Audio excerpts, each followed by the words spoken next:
In this video, I'll show you how to turn on professional mode on Facebook. It's going to be a step-by-step video. Make sure what I'm going to show you in this video. Open your Facebook. So this is my profile. What you need to do now, click on this. Scroll down, I'm going to be able to see turn on professional mode. So I'm going to just click on it. I'm going to click on turn on. So I'm going to wait for it to load up. So I'm going to click on next. Click on next. Click on public. Click on next. Click on confirm.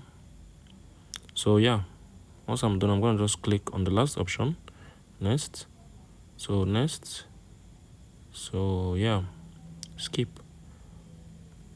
So this is it. So my account is currently on professional mode. So you can see it. I'm going to refresh it. Okay, so it's currently in the professional mode. Yeah, so it's going to reflect very soon. But if you want to know if you have turned it on, what you need to do, just you're going to be able to see turn professional mode off. So it's currently turned on. So mine is currently on. So if you found this video helpful, share your thoughts below in the comment section. Thank you all for watching. I'll see you in the next video.